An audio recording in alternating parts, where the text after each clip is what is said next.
welcome to Basketball Talk Pro. Yesterday I went to a practice here in the Cleveland area to a coach I have a great deal of respect for. I always enjoy going to see her with her team practice and play. When I got there and practice began, she walked past me and handed me this sheet of paper. It's her schedule, her practice schedule. And I'm just wondering how many of you could do the same thing. But the practice schedule is interesting because every minute is carefully planned, every drill, how many minutes that she's going to spend on it. And she follows it during the practice.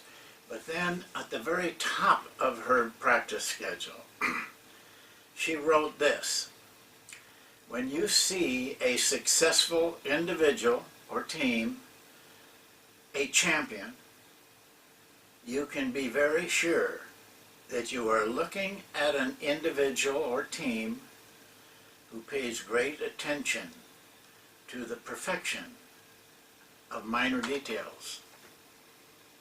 Now, do you go into your team like this?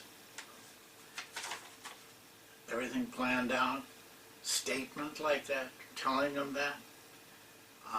Giving them motivation, giving them inspiration to reach higher, to do better.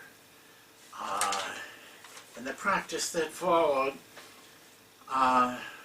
was extremely interesting because I had seen them practice in the fall, and I really did not think they had much talent. And yet on this day, it was like a team transformed.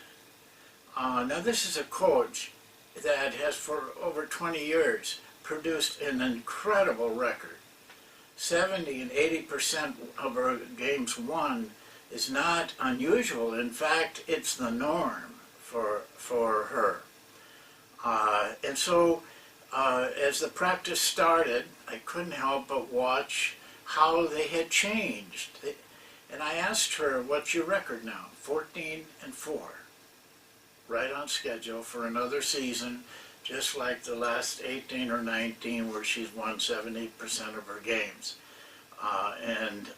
She had a big group, 16 to 18 players, I believe. And yet, when the practice started, I was so impressed with, she's always had firm control of her team. But at the same time, the players are very comfortable. They were very relaxed. They were very intense, very attentive to everything that they were doing in the practice. But they're doing it with joy, with happiness, with good feeling. And for me, it was a joy to watch. Well, I had kind of made up my mind the topic that I wanted to talk to you about today. But that practice and that lady confirmed for me that I was right in what I was doing. I was right in handling the subject that I was going to handle. Before we finish, though, with her practice, remember this sheet of paper. Would you have a sheet of paper like this to hand your athletic director or your owner or your main administrator if he had walked in and wanted to watch some practice? You see, this is a courtesy. Number one, it's a courtesy. It's nice to have this because you know what's going on the floor. Other times you got to kind of guess and feel your way along. But secondly, it'll tell that person that you hand it to that this is a person that deals in excellence, takes the time to do things right, and has been doing it for over 20 years and is still doing it enthusiastically. I was proud to be a coach in that room. I was proud that I was a part of a profession like people like this.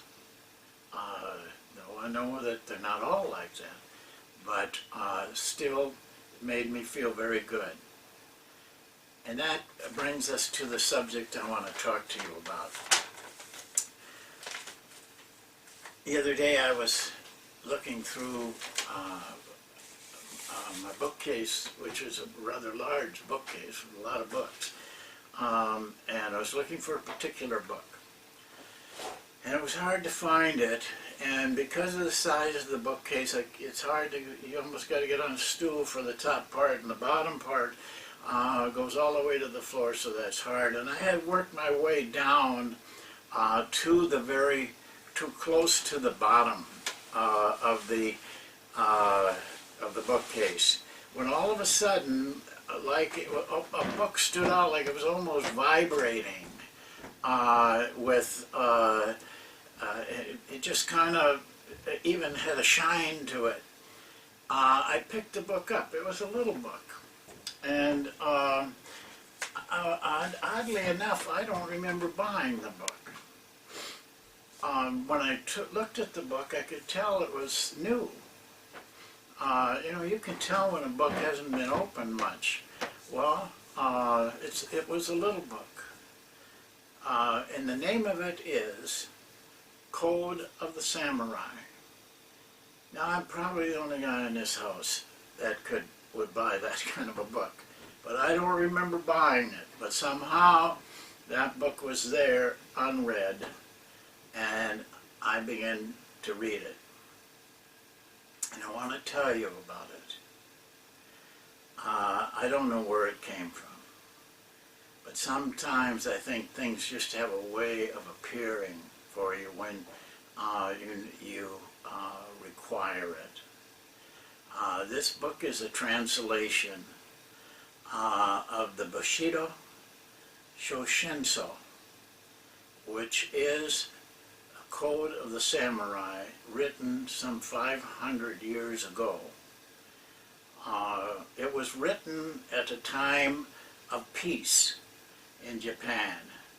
Japan had gone through a period of wars, civil wars, for 16 to 20 years, a long period of time.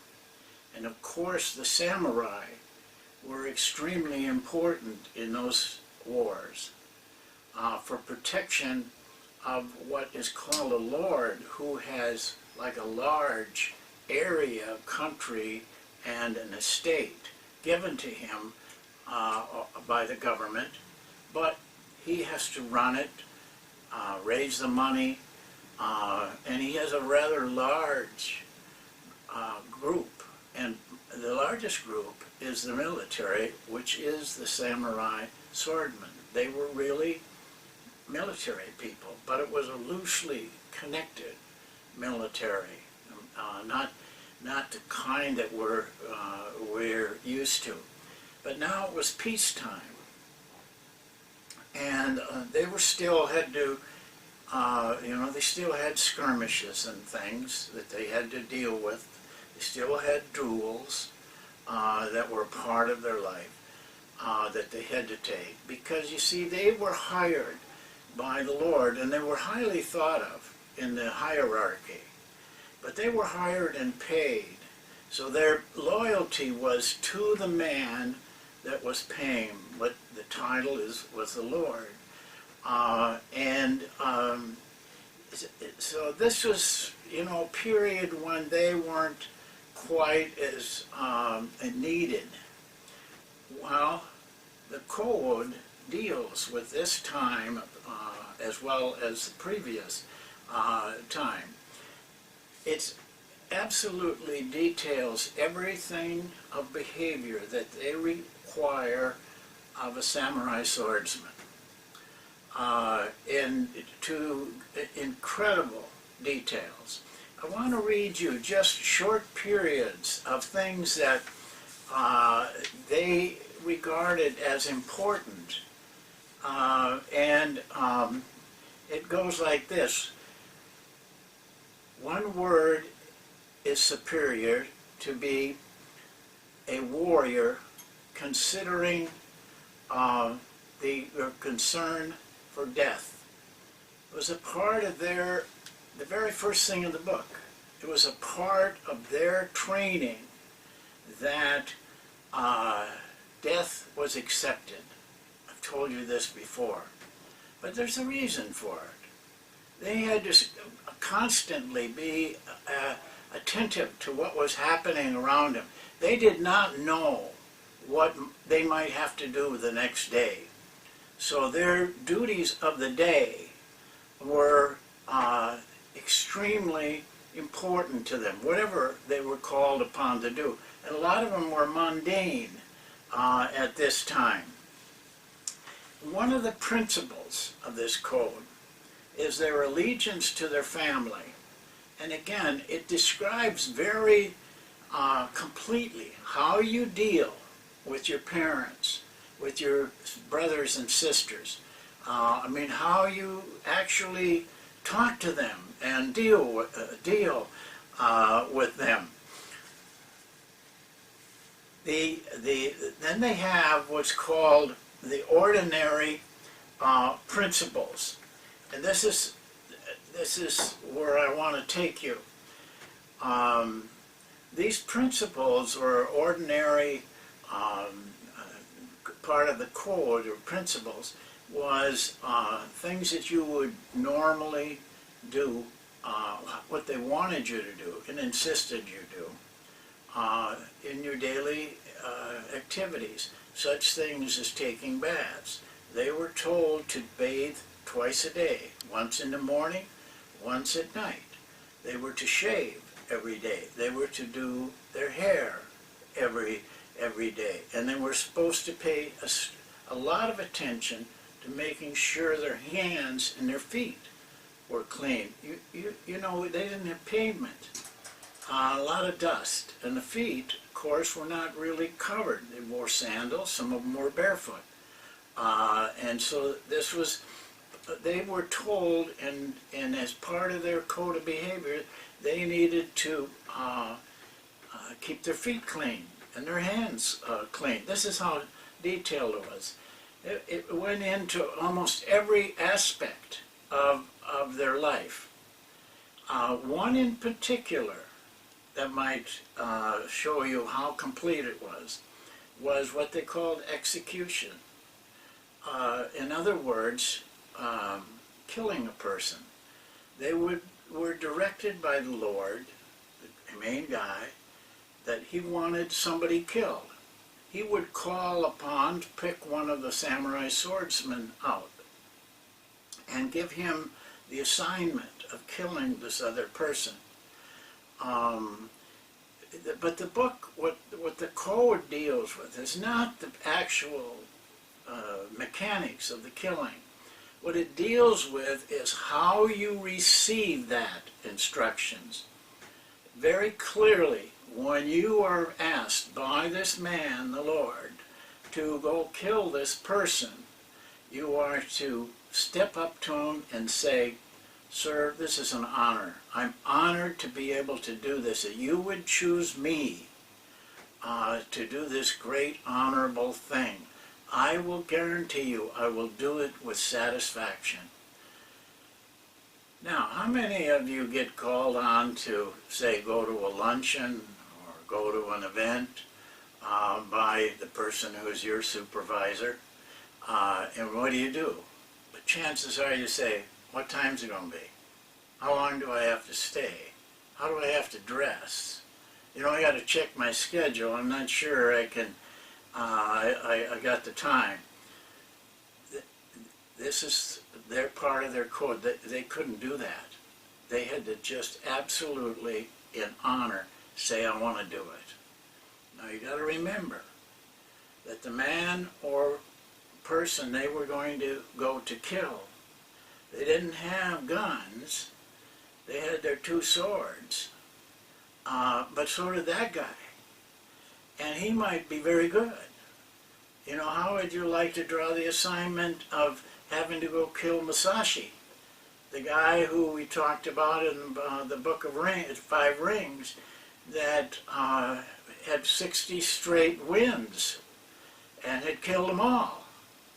How would you like to draw that assignment? Do you think you could still step up and tell this man I'm going to do it, and I'm glad you picked me? But it was the way that you can receive something, receive an assignment, instead of whiffing around about it. Yes, I'm glad to do that. What a difference that makes. How do you think that guy feels?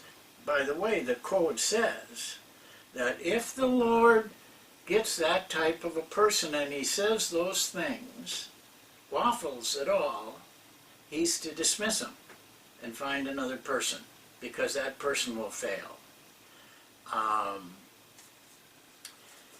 Everything is detailed in this book about how these great swordsmen should live their lives. Now, why did they need a code? Well, you'll be surprised to find out that not all of the swordsmen, not all of the samurai were good guys. That they were lazy. They had lazy guys. They had corrupt people.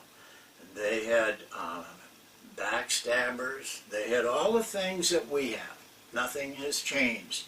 And the code was, the purpose of the code, and we believe that it was developed by the samurai themselves, was to work with those people to bring their standards up. Well, what is this? How does this apply to us? Here's how I want to apply it. As I read this book, I couldn't help but think, coaches need a code. We need a code. Now, I've been around this game a long time. I've never seen one. I've never seen anything like this. That our behavior as coaches is not regulated, but a code that should be followed. And why? Because of the pride of our profession.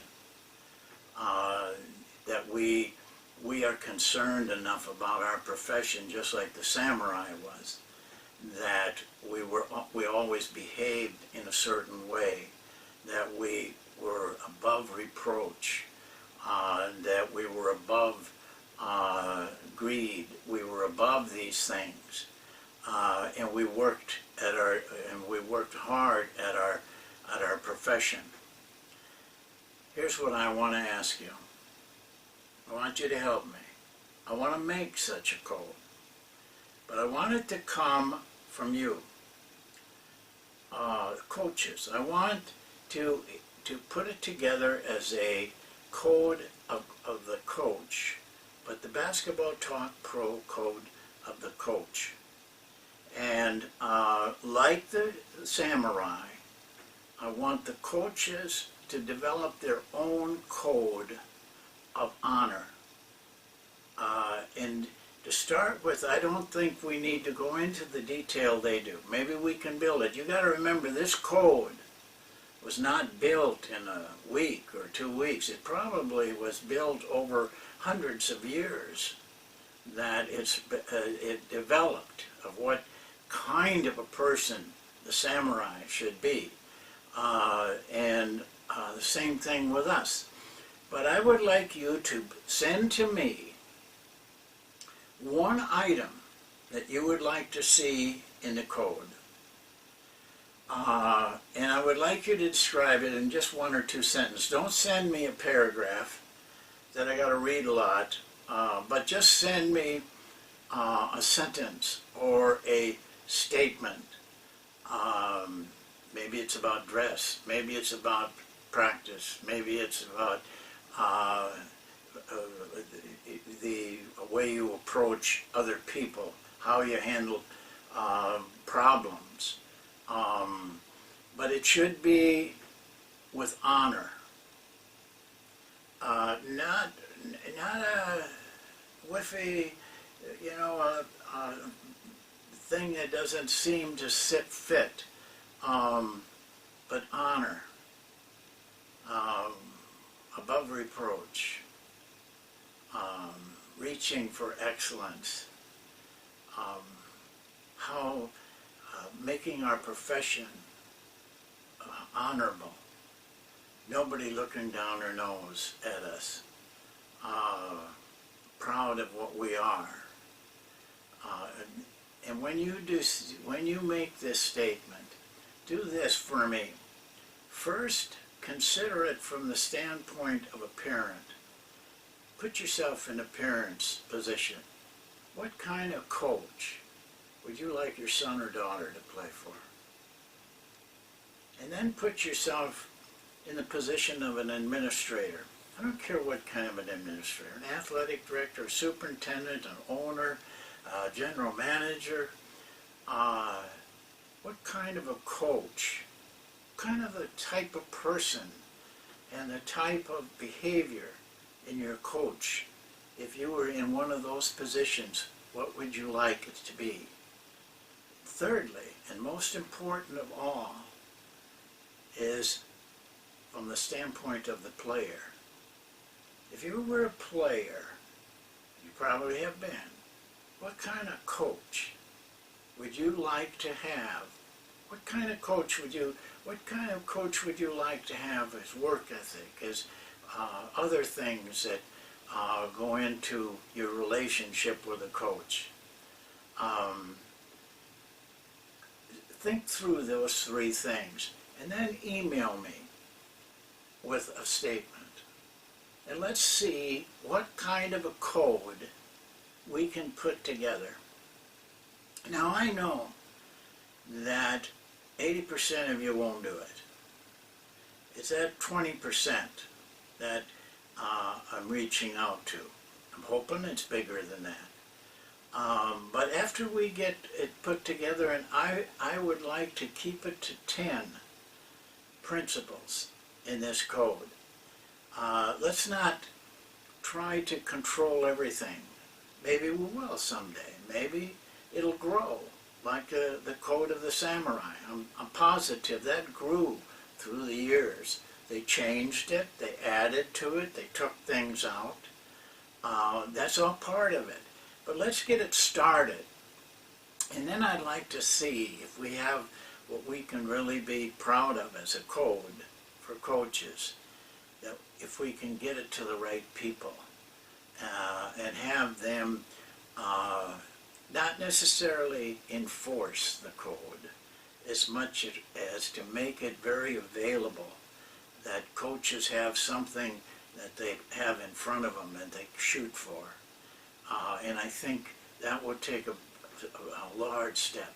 Remember this, there's 300,000 of us in this country. And by the way, I would urge that a lot of the people that watch us from Europe and other countries watch this show. I would urge them to also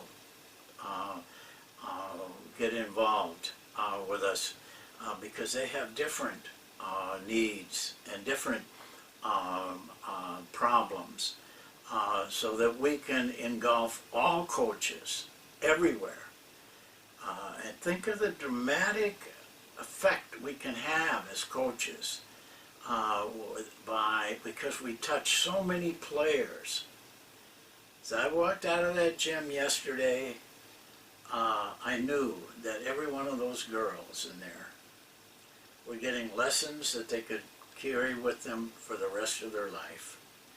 And I wondered how many girls that coach had touched and given that kind of an impression to. So please do this for me. Maybe we'll put together something that means a lot to our profession. Well, that's it for today. I hope you gain from it, and I hope that you'll get involved with us here. It's a big step. Thank you.